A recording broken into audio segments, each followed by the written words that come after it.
Okay. All right, everyone. Welcome to episode 15. Yep. 15. Sorry, it's a late this week. I was traveling all week, which I'll get to a little later. But we decided that we could finally do it today. This is Sunday. So, Kyle, how are you on this lovely evening? You know, it seems like every single time we jump on a podcast, I've just eaten it and can hardly move, and I just had a whole bunch of Culvers, so I can hardly move, and I've done no prep, so this is going to be an interesting one. How you doing? I'm good. I have not had Culver's, but I had bento, which is delicious. And I ordered myself the family meal deal today because I needed leftovers because I run camps all week and we serve Little Caesars every day, and I will not put that in my body over and over again. So we got a lot to talk about. A lot has happened since we last did a podcast. A lot of NBA stuff, especially. But I want to start out the pod. I didn't even tell you about this. I assume this is going to be about an hour tonight because I have a lot to talk about. I want us to predict what we think the score of the Bucks-Hawks game will be the minute we end the podcast. It is right now 8:41 Eastern. The Hawks are up 12-2. So give me what you think the score will be. I'm going to go Bucks 74, Hawks 58.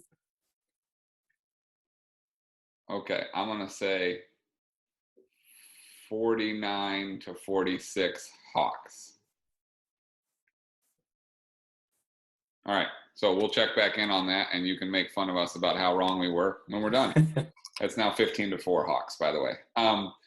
All right, I want to save the East for last because I want to read a text exchange that me and you had this week, and I want to talk about some teams that are actually eliminated and some teams that are still going. But let's start with the West. It's 3-1. Last night was like Heat Knicks 1995 playoff game. Tell me what you think about that series and where you think it's going. Well, that was an absolute rock fest, and it was still a fun game to watch, though. I mean, Chris Paul looked finally kind of back to normal. He wasn't making anything, but his shots were in and out. And if he's playing well, I don't think that the Clippers have a chance in this series without Kawhi. Really, it's been the DeAndre Ayton series, though. I mean, he's been incredible and has completely dominated them on the glass. He can play when they go small, which is not something a lot of big men in the league can actually do. What's astounding to me is how bad his hands are for someone that has such good touch around the rim and has such a good mid-range game. He can't catch anything, which I think is why he didn't gel with Chris Paul at the start of the year, but he's been incredible. He really has. And it's one of those things that Clippers have covered over the fact they haven't had Kawhi for a long time. But when you get in a game like that, you have to have shot makers. And they really only have one unless Reggie Jackson gets going. And so Paul George is honestly doing an admirable job trying to carry that team. I've given him a lot of crap over the years. And those two missed free throws at the end of game 2 were an absolute killer. Which Tyronn Lue said it wasn't his fault that he missed the free throws, which I'm trying to figure out who else's fault it could be on that one. But Paul George, I mean, I have to give it to him. He seems to have a healthy perspective on life. I mean, he said after the game that they lost last night, look, I got a great family, got a great life. You know, whatever happens, I'm actually doing all right. And even though that's not what we want from our superstars, it kind of is what I want for my children and the people that I interact with. So I have a hard time faulting him for that, even though in the sports world we tend to not accept that in any way. My other biggest takeaway from the game was one of the funnier things that I've ever seen an announcer do when Clippers were making a run and they cut to Kawhi and the announcer goes, and Kawhi Leonard's going crazy, and Kawhi's just his normal look. Mike Breen. It's an all-time. Yep. He's a great announcer, a great color commentator. So where do you see that? Do you think it's an over in 5 type situation? Or do you think the Clippers fight back? And it sounded like Kawhi's not even going to travel with the team. I think this series is over. I kind of do too.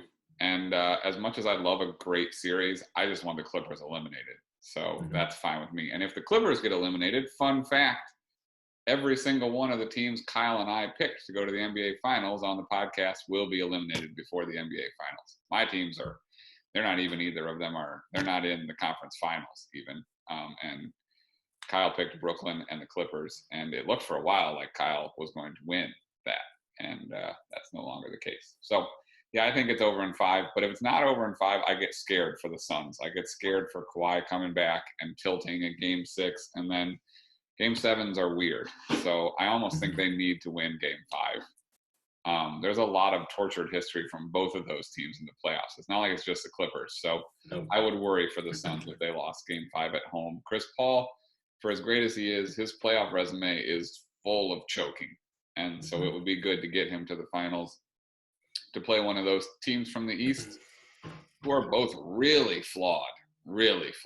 So, well, and to get Booker some time to rest up and figure his nose out. I mean, he went away from the face mask in the fourth quarter last night, which is a risky move because you can just get smoked. Beverly is the worst, although he's been incredible this series defensively. Normally he looks like he's doing a lot better than he has, but he has really legitimately bothered Booker.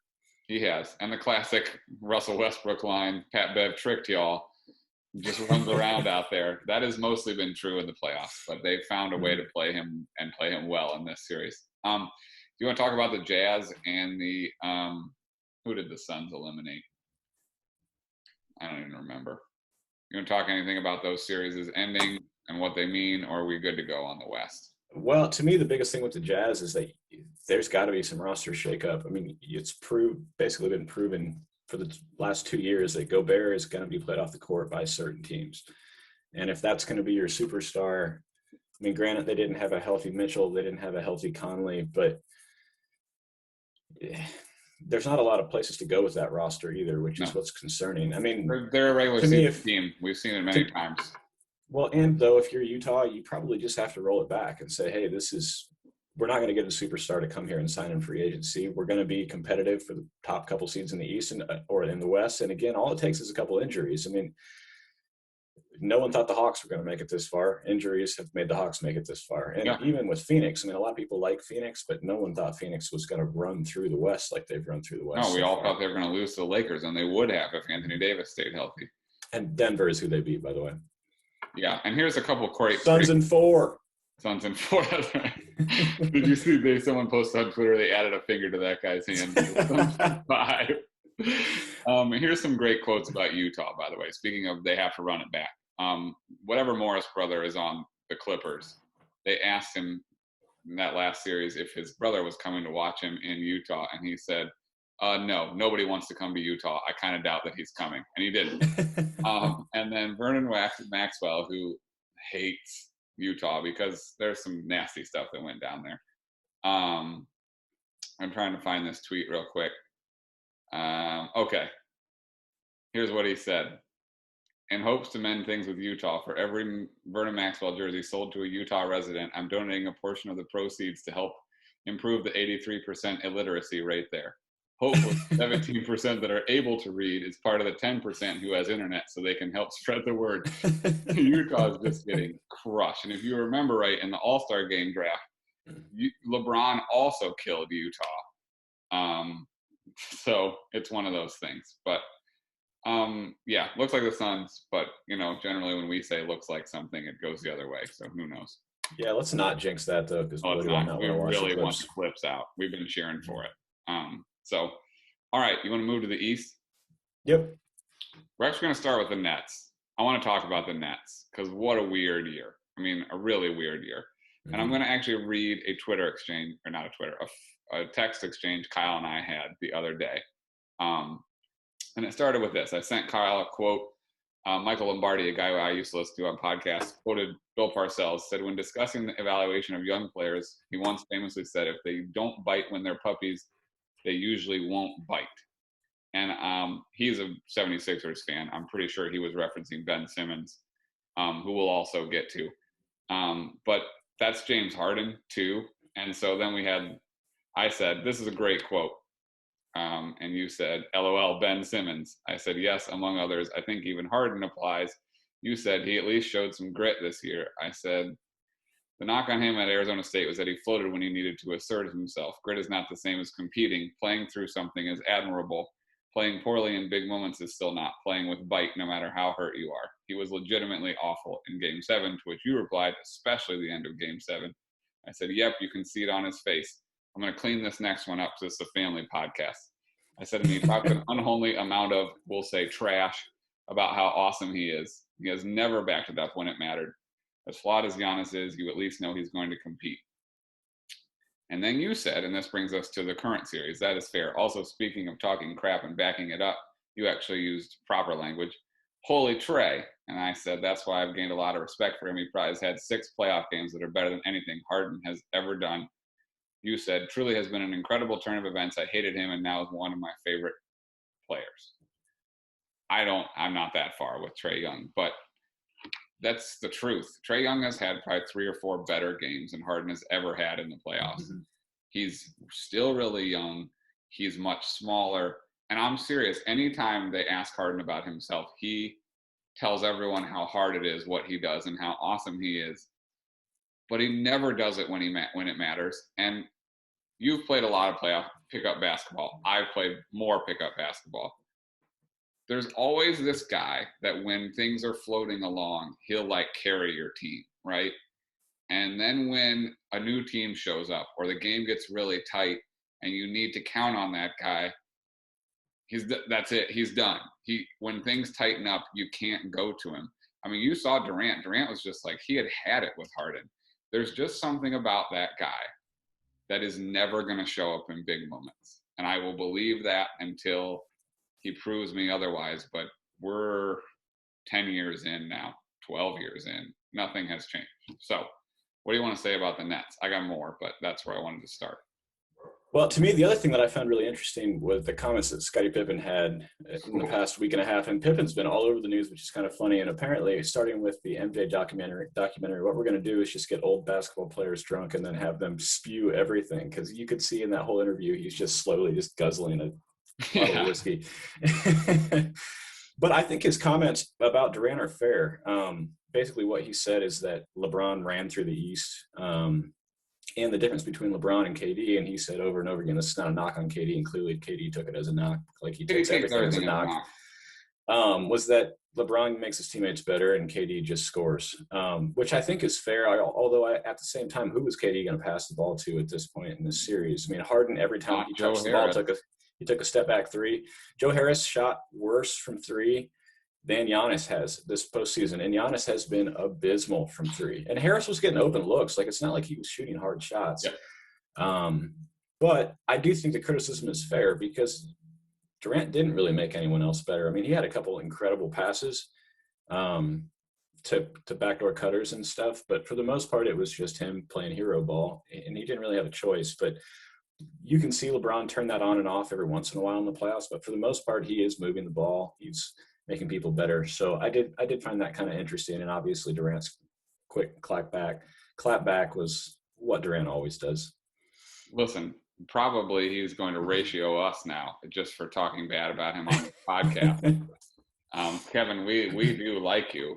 I did tell you on the phone, I believe, maybe it was on text, Durant deserved better. Harden deserved less. That guy, I don't know. He's the worst. And obviously, if they have Kyrie, they win the series. I think we all know. I think it might be a sweep if all three. Yeah, it would have been bad because it was looking really rough there for a while. But we should give credit to the Bucks and to Giannis and even to Drew Holiday, who was really bad for a significant portion of that series, but played really well when it counted. And so, which is what Trey did the other night, by the way, in Game 7 against Philly, which is a good jump over. What happened with the 76ers? That's an embarrassment. I mean, there's no way they bring Simmons back next year. There's no way. And I saw a quote that made me chuckle the other day, and I'm taking this from Reddit, obviously NBA Reddit, and this is a comment from someone who saw something somewhere. So no one knows where this actually came from or who actually said this, but it says, if I had to choose between Ben Simmons and Giannis shooting free throws, with my life on the line, I'd go with Giannis because at least I'd have time to say goodbye to my family. I mean, Simmons shot what? Like, I think he set the record for worst free throw shooting. And I think he took 4 shots in the fourth quarter of those 7 the whole series. Mm-hmm. That's I mean, he passed up a dunk with 3 minutes left. Yeah. He didn't want to go to the and Embiid came out and said that was the turning point. He literally just called out his second arguably second best player on that team. I mean, to me, he's still salvageable, but probably not in Philly. Well, you actually want to put him on a team that's not going to make the playoffs. Like here, Ben Simmons, here's a bad team. We know you'll distribute the ball. You'll get up and down. You'll play good defense. And we don't have to worry about you choking because we're not good. The deal is the Hawks lost. In Game 7, the Hawks didn't have their second and third best players. They didn't have Bogdanovich. They didn't have DeAndre Hunter. They went into Philly. Trae Young got like 5 for 25, and they won. And they played Solomon Hill like 35 minutes. It's unacceptable. I mean, they have three wings that they should have played in front of him, but everybody's hurt. I mean, they got Tobias Harris, they got Ben Simmons, they got Embiid. It's just unacceptable. And they should be embarrassed. And Ben Simmons, he's one of those guys. Like, there is that look in his eyes when it matters, and it doesn't look like it's there. And that's not – people don't gain that eventually. Like, you either have that or you don't. LeBron got better at it because he did used to get that look every once in a while. But, like, Ben Simmons always has it. And you know the look because we were both pretty good baseball players, and there were people that got that look when it got down to time to do something. And so I don't know where Philly goes. I don't know where Utah goes. Honestly, if the Bucks had lost that Game 7, they're in the same spot. And there's an argument to be made that winning that Game 7 is a disaster for the Bucks. I don't know if they can fire Budenholzer now, and he's got to go. That team is a wreck. That's the worst functioning Eastern Conference Finals team I think I've ever seen. Like, they don't deserve to be there. They're probably going to beat the Hawks and go to the finals, and they're a mess. They really are. In the words of Shaq, that's the stupidest team that I've ever seen that's going to go to the NBA Finals. They make so many dumb mistakes, and their offense is so brutal when it actually matters because you can't play Brook Lopez and Giannis at the same time and expect there to be any spacing at all. No, it's ridiculous. And they're basically 3.5 deep with no bench at all that you trust even in the very, very slightest. You play Bryn Forbes, he's just going to get hunted and hunted and hunted. And, I mean, although the Hawks do present an ability to play him because of they're smaller than, say, the Nets. But losing DiVincenzo hurt, especially on defense for them. So he's another guy that can D up. But that's the problem there. That sentence that you just said, you're right. DiVincenzo hurts. You can't be a legit title contender if losing DiVincenzo is going to screw up your entire chances. I mean, you're right. The Nets lost 2 potential Hall of Famers, and they still had a chance to make the finals. You're going to lose a fringe NBA player, and that's going to be it's a disaster. It's a fair point. I mean, I did see a great tweet that said, boy, who knew that Drew Holiday was just going to beat Eric Bledsoe again? Because he spent most of that series looking like Eric Bledsoe, and that ain't good. Except Eric Bledsoe is a sieve who gets that look. The Ben Simmons look to the max. I mean, Holiday was abysmal offensively for half of that series, but at least he was defending everyone. And he made huge shots in Game 7, we should say, which is important to note. All right. Do you want to do any more NBA? Got 6. I don't think so. Who do you have beating or winning the Bucks Atlanta series? I think it's the Bucks. I think they'll figure out enough defensively to stop Trae, and the Hawks don't have enough after him. I don't think, but not unless Bogdan gets healthy. No. Score update: 29-25 Hawks near the end of the first. I think my prediction's going to be wrong. I'll take it. We'll see. Well, it depends how long this podcast goes, honestly. All right. Yeah, I think we're okay. Sixers and Nets, honestly, the 2 best teams in the East, and they're both gone, which is weird. So there's that. All right, our list for the week with very little prep because we talked about it right before we got on. Our 3 favorite Major League players of this season so far. So we're about to get into our All Star lineups. This is the baseball section of the pod. So if you don't like baseball, skip ahead 12 minutes. And if you don't like baseball, skip ahead the rest of your life. It's the best sport. Come on, give me a break. All right. Things I hate. People who think baseball is boring. It's not. You just got to figure out what's going on. All right. Now that I've alienated half of our listening base, who's your number 3 favorite baseball player you've watched this year?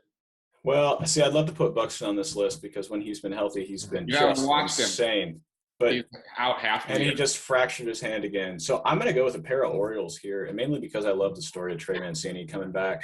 But And then Cedric Cedric Mullins as Mullins.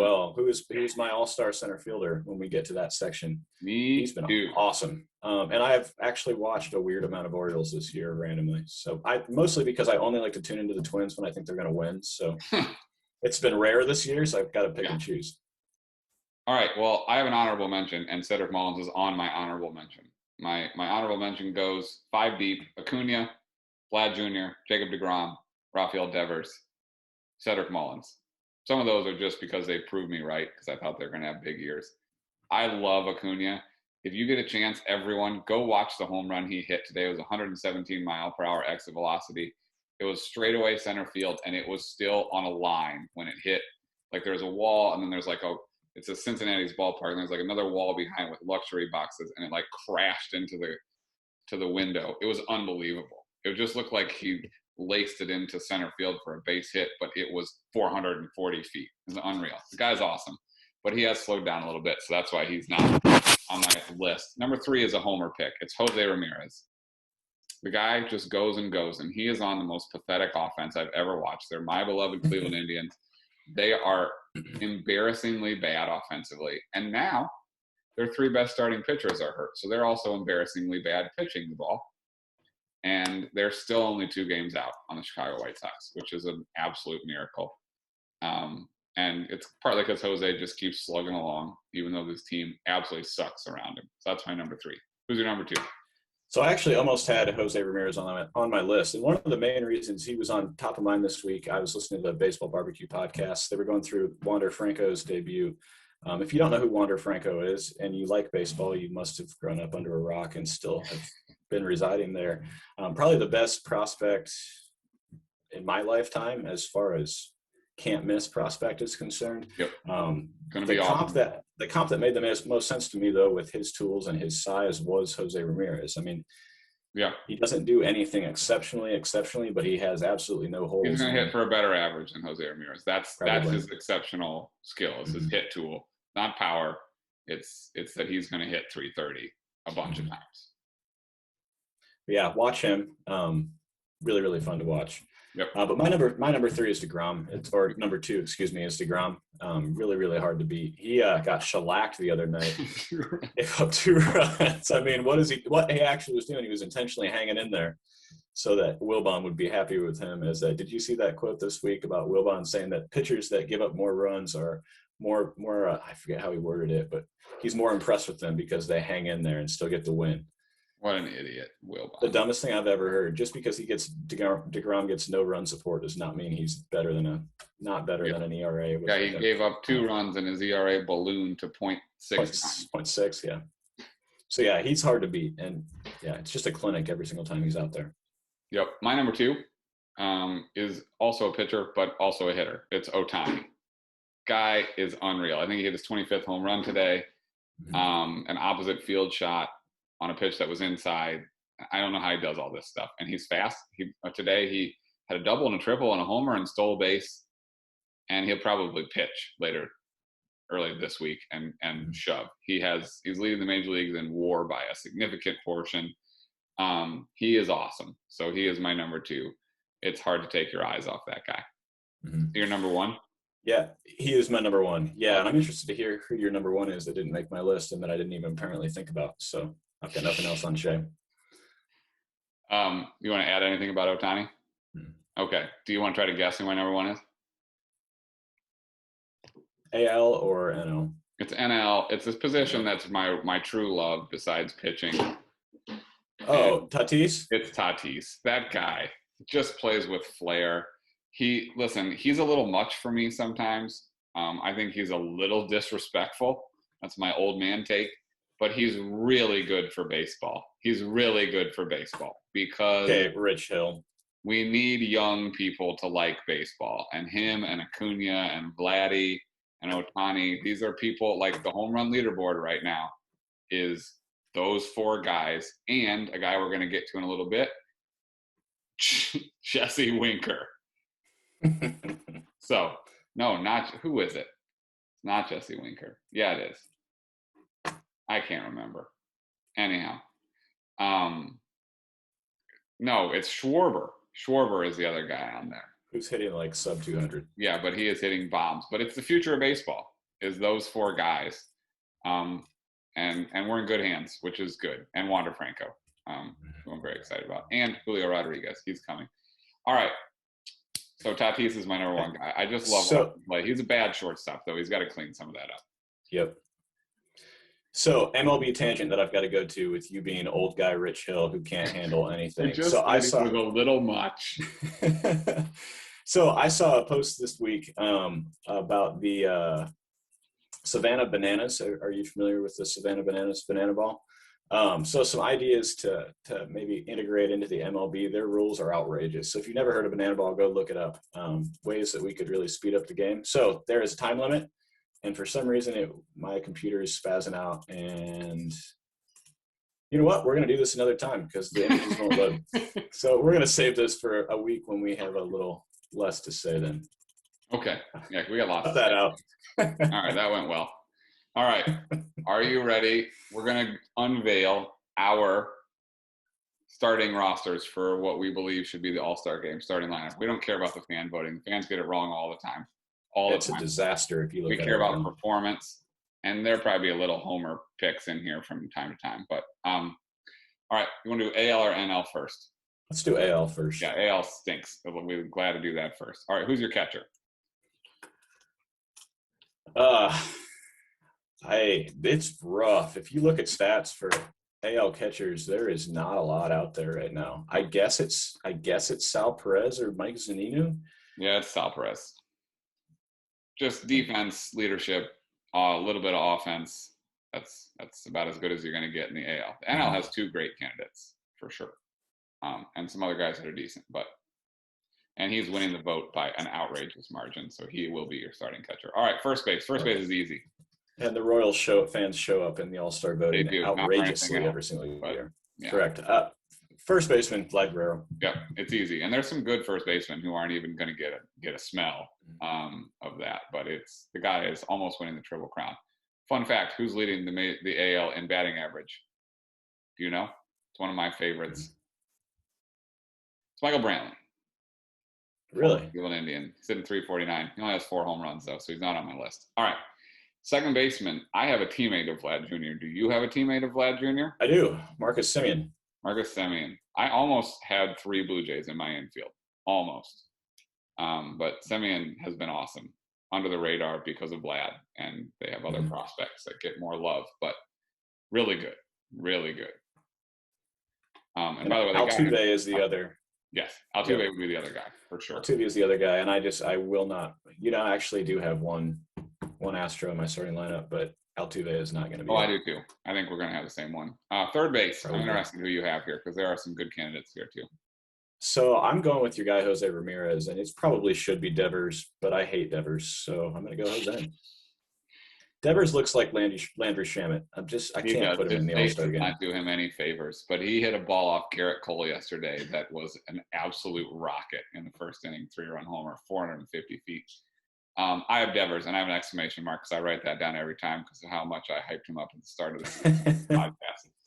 So that's my guy right now, Devers. Jose Ramirez definitely has an argument, but Devers is pretty much better in every category. So, All right, shortstop. So this is my Astro, Carlos Correa. He's arguably an MVP candidate right now. I mean, Xander Bogaerts, you could certainly make an argument, and even for Bo Bichette as well. There are a lot of shortstops in the majors right now. I crossed Bogaerts out and put Correa up after I looked at everything, including WAR, where he's way ahead. Yep. And he has been blazing hot lately, which I like. So the Astros also have been blazing hot. Unfortunately. 13 to 14. Yes, unfortunately. All right, here's where it gets dicey in the American League. The outfield. Outfield is so bad in the AL. I wrote down a bunch of stuff and kept crossing people off, and I landed with 3 guys that I don't really feel one of them I feel good about. It's the guy we talked about earlier, Cedric Mullins. Yep. He's there, I think, easily. All right, give me one here. And there are no other center fielders. I mean, Buxton is probably next center fielder or Ramon Laureano. Played. Yeah, it's rough. All right. Who's the other two? Other outfielders, I think you got to put Adolis Garcia. I don't even know if I'm saying his name Yep, right. that's He's right. really, really, really, really cooled off, but he's still mashing home runs everywhere. Yep. 28-year-old, he's a rookie, right? He's on the Rangers, if you didn't know. The Cardinals have given Another away guy the Cardinals gave a up, Rosarena as and well. Adolis Garcia in the last 2 years, which is not great Mhm. because they could really use some outfield pop. All right, who's your other guy? It is rough. And then it's between Judge, Haniger, and Trey Mancini, and it's probably Judge. Wow. We actually muddled through all of that to have the literal exact thing. I don't feel good about any of those, but I feel good about Mullins. That's it. That's it. All right. The DH is easy also. Ohtani. It's Ohtani, by far. No need to discuss. We already spent a solid 3 minutes oohing and awing over him. All right. My pitcher is going to make you sad. I'm interested to hear who your pitcher is. We're just picking one.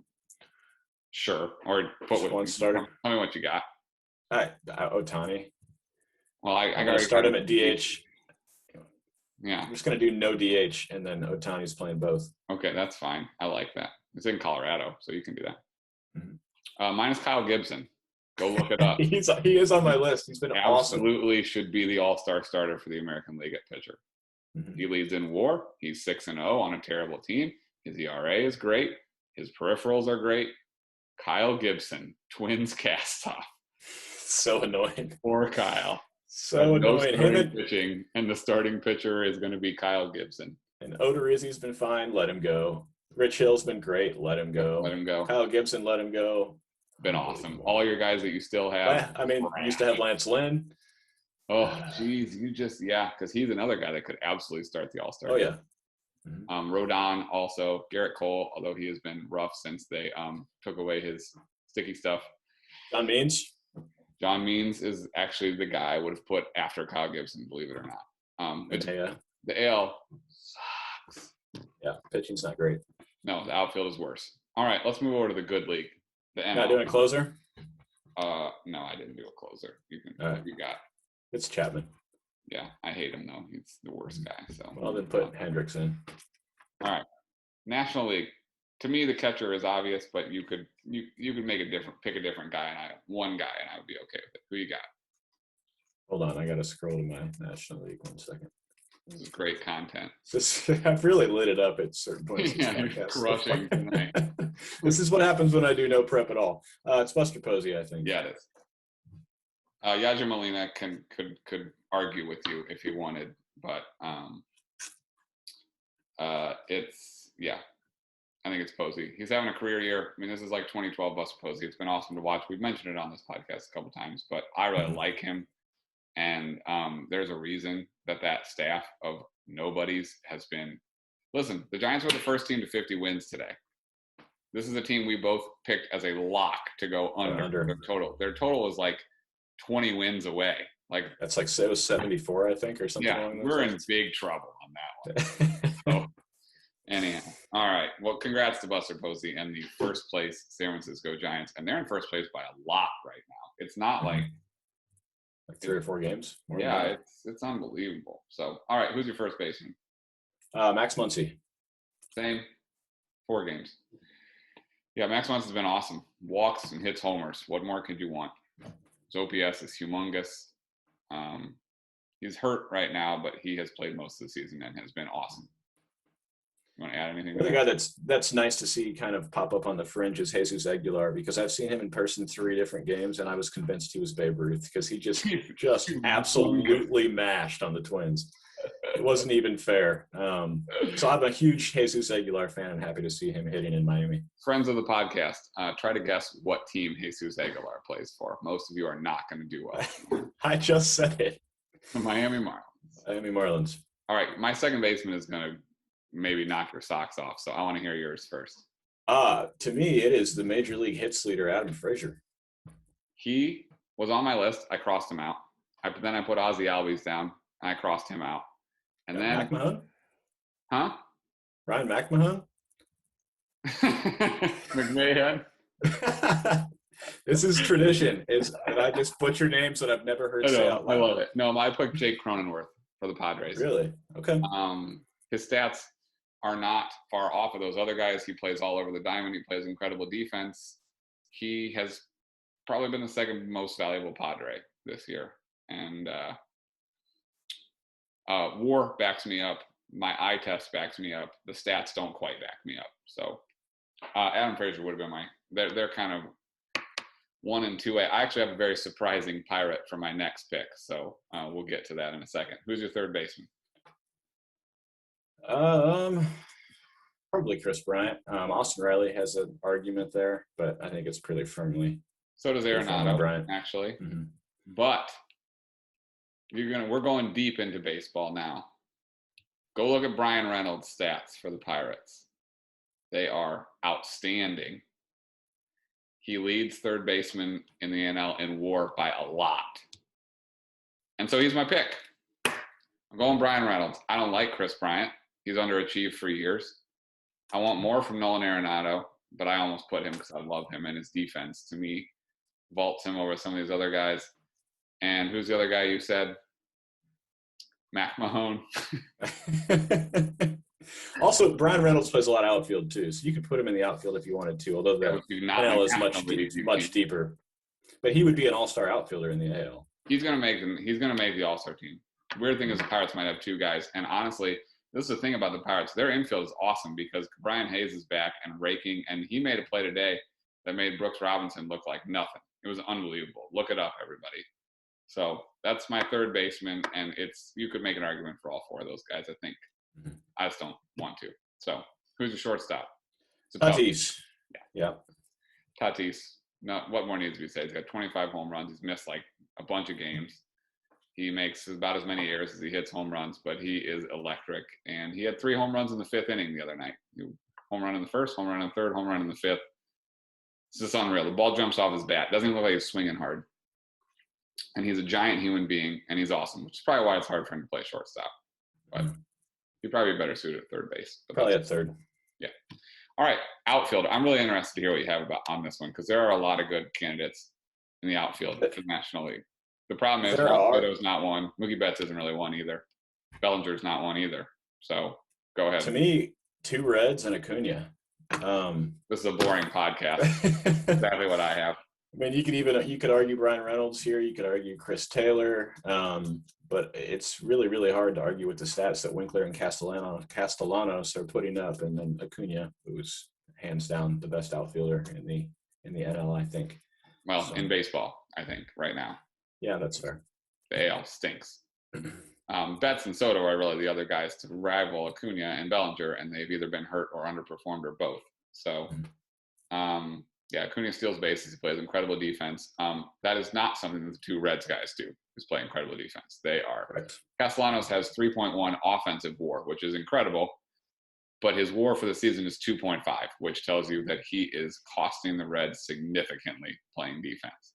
Probably should be a first baseman. If you watch him run around in the outfield, as I did today because I was watching the Reds and the Braves, it's pretty bad. It's pretty bad. So, yes, he should probably play in first base. They have Joey Votto, Canadian crusher, at first base. So, who hasn't been good in like 6 years, by the way. Mm-hmm. Well, yeah, Jesse Winker, probably the story of the first half. Nick Castellanos has 26 doubles, is hitting like 350. It's unbelievable. So, and plus he's part of an incredible event in broadcasting history with Tom Brenneman, who was trying to apologize for using a slur on the air, and then in the middle of it, Castellanos hit a home run, and that's a whole thing. So you should look that up too if you don't know what I'm talking about. But I can't imagine who your starting pitcher is for the National League. Ooh, this is tough. Let's go. There actually are some other really, really good candidates had DeGrom not just shoved all year. Dossman has been incredible. Woodruff has been incredible. Trevor Rogers. Yep, Rogers has been incredible. Even Anthony Desclafani has been awesome for San Francisco. Seriously, go look it up. Yeah, Corbin Burns. There's a lot. Devon Walker. Yep. Even Wheeler. Oh, Zach Wheeler is not even Wheeler. Zach Wheeler has been incredible. But yeah, it's DeGrom, and it's not even close. Mm-hmm. Guy has a .69 ERA. He still has as many RBIs as he does earned runs. It's outrageous for halfway through the season. So, yeah, that's it. That's our list. You have a closer for the National League? I don't. Melanson. Yeah, that's fair. Of the San Diego Padres. Mm-hmm. All right. Anything else baseball you want to talk before we go to things we hate? I got some stuff. You know, we're going to hit banana ball at some point when I get the stinking link to work, Yeah, but that's fine. I'm excited to talk about that and fixing baseball. But other than that, that's all I got. That's true. We do need to do a fixing baseball podcast because we got thoughts. Mm-hmm. All right. I'm trying to get a score update here before we move to things we hate because I might have to just end the podcast. All right. It's 50-46 Hawks. I picked 49-46 Hawks. Podcast is over. See you all later. Talk to you next week. Just kidding. All right. Things we hate. Do you have anything this week? Because I got a lot to say. I got two actually this week, and one of them is very relevant. As you can see me dripping sweat right now. I am in a sauna. So we have we bought this house, and there's no central air. So we have a boiler system for heat, which means that there's no HVAC for the heat. It's just the boilers and the radiators, which means that we had to do mini splits for air conditioning. Well, I am in the one room in the house that does not have a mini split, which is my office, which we really planned out well. Yeah. And it's about as humid as it could possibly be in northern Indiana right now. So I'm going to say the humidity is something I hate, and I don't know what to do about it. Not much. Don't move here. Secondly, we are in the middle of repainting our living room for what feels like the 50th time. And the biggest thing that I hate about painting is that no matter what you do with the paint, no matter how you get it colored, when you get home, it's going to look different. And even if you get a sample, and I feel like even if I get the samples and I come home and like, yeah, this looks great, and then I get a big thing of the paint, it looks like crap when I get the big thing. So I'm a little frustrated with that, and I just painted the whole room, and if I have to paint it again. Yeah, well, you should just paint everything in agreeable gray like we painted our house. That's what it was painted, and we wanted it lighter, and Yeah. It's still not light enough. All right. Well, sorry. I'm not coming over to paint. I'll do lots of things. I helped you tile your kitchen, and I nearly died doing that, and that's all. That's it. All right. I got two things. The first one is really simple. Okay, I posted about this on Facebook a few days ago. We were driving. We took a road trip to Ohio and back with the girls. I'll talk about that in Feeling Fiasco. And so a couple things came to mind. First thing, I posted about this on Facebook. So people that listen to this podcast responded. So we're going to have our little open forum here where only I get to talk. My favorite kind of open forum. Okay. First of all, if you don't take your shopping cart back at the grocery store, you're the worst kind of person. The worst. Because it's one of those things, there's no reward and there are no consequences. So it's really just the contents of your character as to whether you return the cart or don't return the cart. I don't want to hear about how many kids you have. I may have even gone on this rant before on this podcast. I'm just saying it again. But the real thing I want to talk about is merging. Okay? When you're on the highway and there's a construction zone, and like the other night we had to go from 3 lanes to 1 lane, and like quickly, because it was just like a real quick bridge fix they were doing late at night. So we drove all the way to like 12:30 at night. There is nothing that makes me more mad than people who see all the signs, say everybody's got to get in the right lane, and see a big long line of people in the right lane and just drive right past. Now listen, and this happened to us again on Saturday, by the way. So it was a big crash. We wanted to get off on an exit. People are just flying by knowing that that is the exit lane and then just cutting right through right at the end. Now listen, some of you are going to say, yeah, but zipper merging is the scientifically best way. You are correct. It is. And I wish they would post big signs in the construction zone that says zipper merging is encouraged. Everyone stay in your lanes and then merge at the end. It's safest and most efficient. That is true. But the problem is most people don't know this. And so most decent people are going to get into the lane they're supposed to get in because they are courteous and they care about other people, except for the people, I'm going to single you out here because you drive a truck, especially people who tend to drive pickup trucks do this. They go zooming to the front. That's not most efficient. What that is selfish. If that is you are selfish. Now, I understand scientifically you're correct. And I want to applaud you for being correct because it's true. Zipper merging is the best kind of merging if everybody did it. But the fact is we don't, and so it's just rude and selfish. Now, I want to give you a correlation to something I talked about a couple of weeks ago on the podcast. Screen time for kids. this is an example. Like, let's say screen time for kids is really bad, little kids. And so you walk into an IHOP and you see a little kid on a screen, and you go up and you steal the iPad from that kid and that family because you know it's better for them. That's like saying that zipper merging is the best, so I'm going to zoom past everyone. You know what's better, so you're doing something that's better. But the problem is, ethically, it's way worse, because you know that most people don't think the same way you do, and so you're just cutting off people who are trying to do the right thing so that you can take advantage and get somewhere faster than everyone else. There you go. That's my rant. Would you like to counter? No, I hate those people. Those people are the worst. So, Dave Ross, Andrew Smith, Richie Hardig, all of whom I love deeply, we disagree with you. We agree with your theory. In theory, we agree with you. In practice, if you're zooming past stopped cars, you're the worst. All right. When I see someone do that, I automatically stereotype them as someone who litters out of their car and who also And doesn't put their shopping cart back.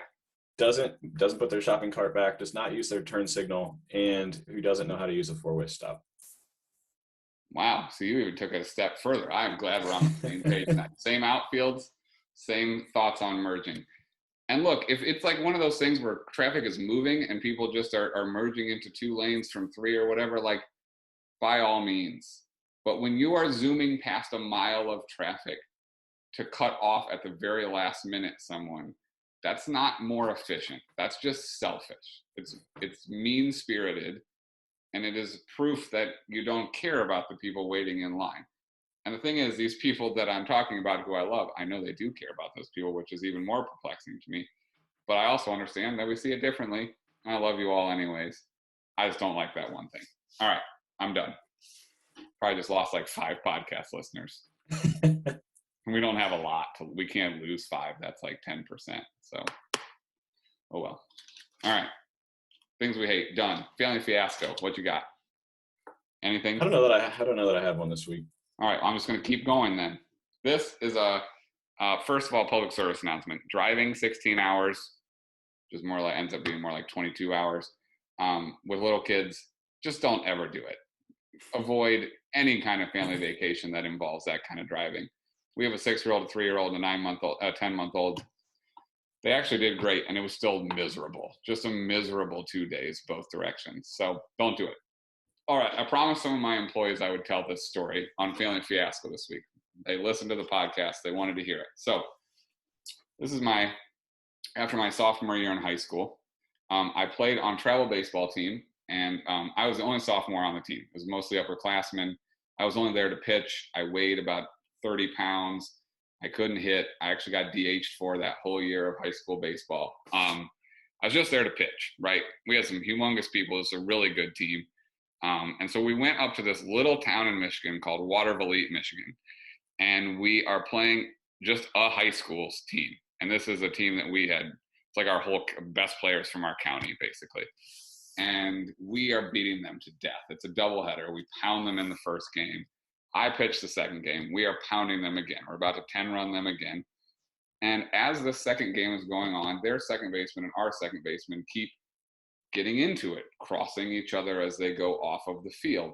And like it eventually ends up with like a little shoving and a little like, not such nice words. And so this keeps going on and on. And it escalates to like they're kind of being terrible to each other. And so a bunch of the older guys on the team come to me and they go, look, you got to hit this guy. I'm very especially then, I was very timid and I didn't want to make anybody mad. And I said, look, I'll do it. But you got to get to him before he gets to the mound because I'm going to get beat to death. Like, you can't let him get out to me. And they're like, yeah, we got you. So I'm like, okay, I take a deep breath. So it turns out this guy's the last out in this game. It's 10-0. The game's about to be over. 10-run rule. So I hit him right in the butt, and then I'm just waiting to be killed by a baseball bat, right? And he glares at me, but he walks down to first base. And I'm like, oh, thank God. Dodged a bullet on that one.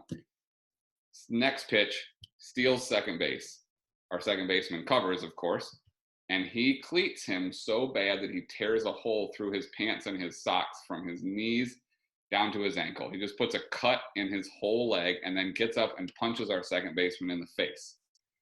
And from that point on, It is on. And it was ugly. I mean, this was a massive brawl. Our actual starting catcher, who wasn't in the game, was high school teammates with this guy and friends, and ended up being Purdue's starting catcher. He's a humongous human. He gets this kid in a headlock, and he is like, I mean, pounding on him. Just, it was awful. Like, our team was this group of humongous humans. This was just a high school team, and so it is not a fair fight. The only reason it would be a little bit fair, one of our guys, Brock Bender, he's hungover, so he stayed in the dugout. He was human. Me and another guy, not fighters, we stood on the outside and watched. But our coach is trying to pull guys off, but the problem is one of the guys on their team punched our coach in the face. So he started pushing our guys back into the fight, back into the brawl. And they did not get this separated until someone called the police and got out there to break up this brawl. And at this point, it had gotten ugly for the other team. I tell this in Family Fiasco because it just so happened that Steve and Brenda Bachman, our parents, were at this game. And it was not looked friendly upon that I chose to hit someone and start a brawl, essentially. And so I heard about that one on the way home. And I haven't hit anyone on purpose since, except Kyle in basement ball. And the irony of this is that Dad played a game in the Mexican-American League with me, and one of the guys got into it with our second baseman, Alex Summy, and Dad tried to beat him in a men's league game. He threw behind him. That's amazing. All right, Steve. Pot calling the kettle black. Get the plank out of your own eye. So anyhow, that was my Family Fiasco. It was a sight to see. It's the only brawl I've ever been in a baseball game, but it was not a small one. And I'll never forget it. I just stood on the outside and watched just carnage happening. It was bad. It was really bad. So not a proud moment for the American Legion post whatever we were. But, you know, as they say for the other team, can't beat them in the parking lot. So, you know. All right. Do you still have audio? Mm-hmm. Okay. Do you? It's quiet laughing. I just wanted to make sure. All right. Did that bring up any thoughts for your Family Fiasco or no? I mean, other than that, Dad is playing the hypocrite role and trying to throw at one of my now friends who was trying to cleat one of my other friends. So that was great. Yikes. Listen. In that same game, Dad threw a gem, and I came in and got shelled. So that was awesome as well. Yeah. That was Father's Day about 5 years ago. Yeah, he's been sailing on the coattails of that one for a while. And in fairness, the guy was 50-some years old, so he deserves to sail for a while on that one. So anyhow, that's Family Fiasco for the week. We're almost done. Let's check the score. Let's see if you're close. It's 56-53 Hawks. Looks like I'm going to be closer because it's about halftime. So I'm going to have to watch some of that. All right. Do you have any recommendations for us this week before we go? So this is both a recommendation and also don't waste your time, but it's kind of funny. We had talked about Nick Cage, a Nick Cage movie right before we jumped on here, and I'm not going to recommend that actual movie. But what I would recommend is that you take a second and go watch some trailers for some movies that Nick Cage has made post Gone in 60 Seconds, National Treasure, Season of the Witch. Go watch what he's done since then. So Nick Cage is famous for being horrendous with money, in that he owns multiple castles and old ridiculous relics and just all kinds of things. Declaration of Independence, for instance. Correct. He's gone into all kinds of debt, and because of that has done some ridiculous movies. So just take a second and go to IMDb and look up some of the movies that Nick Cage has done, and then go watch those trailers. And some of them are the funniest, most outrageous things you'll ever see. Some of them are just Nick Cage going full Nick Cage and just screaming with bug eyes. And the most recent one that I watched, he didn't have a single line of dialogue, and he was the main character who never left the screen the entire movie. So just give it a look. Don't actually watch the movies because most of them are absolutely terrible. But if you want to watch something really stupid, watch a Nick Cage movie. And while you're at it, watch all the old SNL Weekend Update in the Cage with Nick Cage shorts, because those are Andy Samberg at his finest. Mm-hmm. Besides maybe Threw It on the Ground and a couple of other things. All right. My recommendation is a kid's show, believe it or not. This is a reminder to you, Matt Lafferty, and all you parents out there. There is a show on Disney Plus. I hope I haven't recommended this already, called Bluey. It's a cartoon. It's Australian dogs, and it is hysterical. Your kids might not love it, but you will. And it's a good excuse to put a cartoon on. So go watch Bluey. It's on Disney Plus. Bluey, Bluey. It's a must watch. That's all I have to say. Anything else? I think that's it. I got to get out of the sauna. Yeah, you do. It's 56-56. That's the final score of so you were the closest with one of the scores. The Hawks had 56 and you said 58, but the Bucks now have 74. Hey, I'll take it. Go Hawks. Now go Bucks. Go Bucks. Bucks Suns. That's what we want.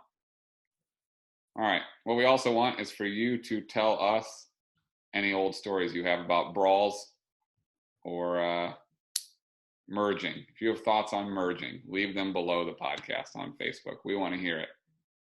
And if I offended you, maybe it's time to look in the mirror a little bit. Just kidding. Thanks for listening. See y'all later.